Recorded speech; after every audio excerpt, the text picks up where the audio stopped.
After the defeat of Umbrax, the world hailed Solarius as a savior.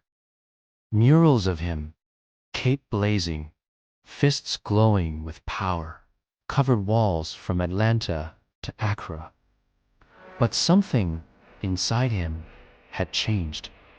His powers had grown stronger, his connection to the sun deeper, and his dreads, they had transformed. Where they once hung to his shoulders, they now flowed past his waist, long, thick dreadlocks infused with pure solar energy, shimmering like braided strands of starlight. When he flew, they trailed behind him like glowing comets, leaving streaks of gold across the sky. But with greater power came greater danger.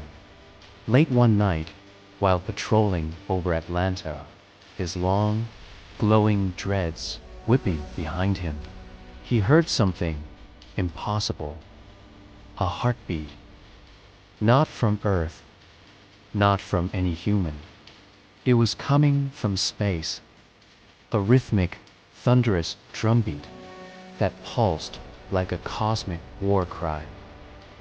His senses sharpened, his solar aura activating on its own. Something was calling him. But a demand: return, reclaim, rise. Solarius closed his eyes, his body trembling.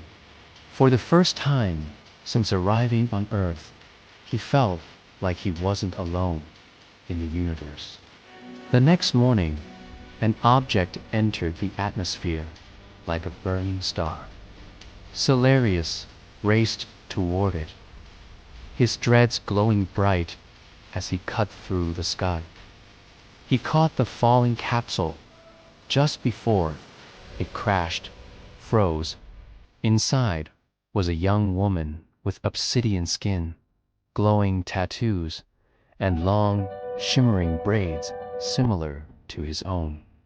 Her eyes opened, bright gold like living suns.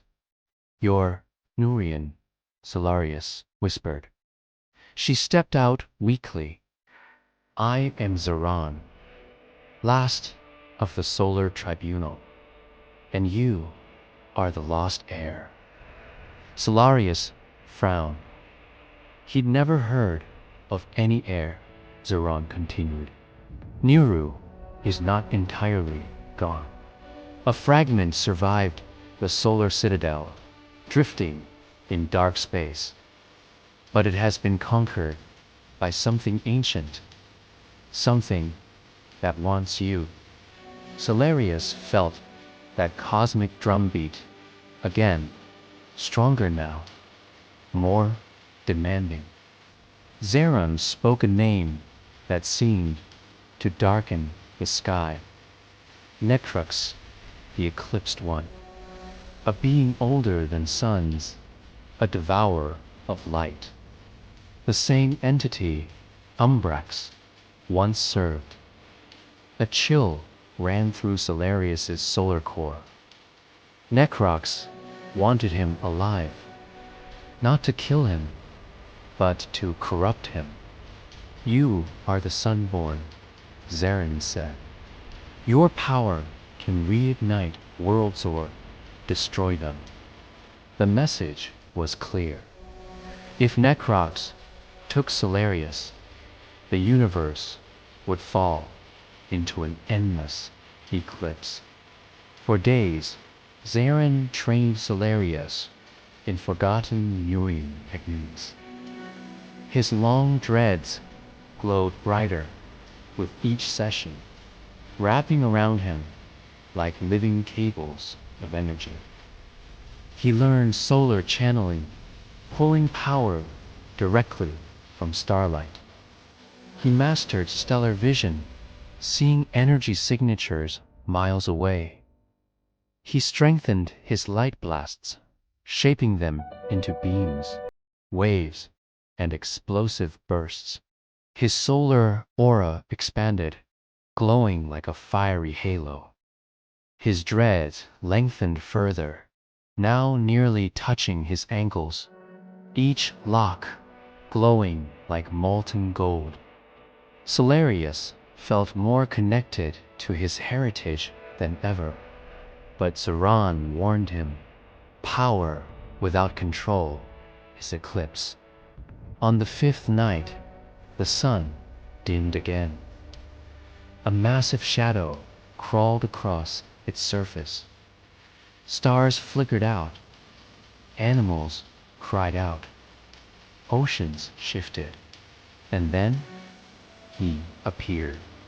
A colossal figure of black armor and burning purple eyes stepped through a tear in the sky.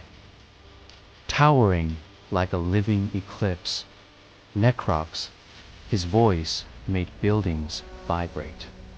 Sunborn Solarian, come to me.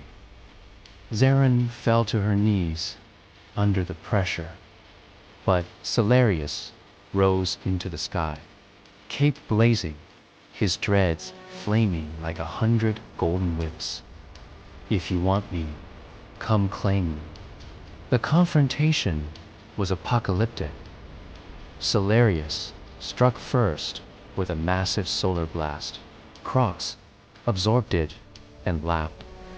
Solarius flew in with a speed so intense it cracked the air, his long dreads spiraling like burning tendrils. He punched, kicked, unleashed heat vision, solar waves, but Necrox countered effortlessly.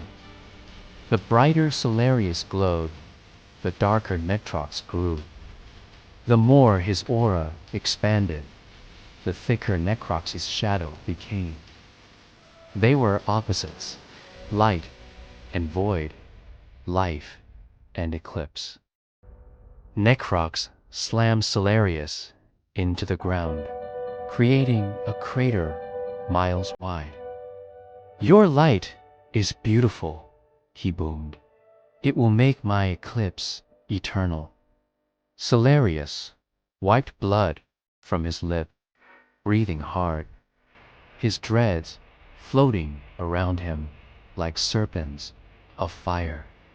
Then let this light blind you.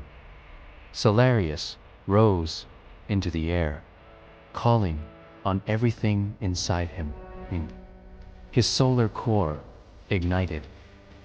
His dreads burned so brightly they turned almost white, as if spun from pure starlight. His cape expanded into a radiant banner of sunfire, and then he transformed.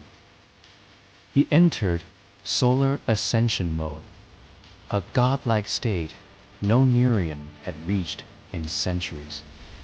His voice thundered, Necros, the sun stands against you. The sky turned gold.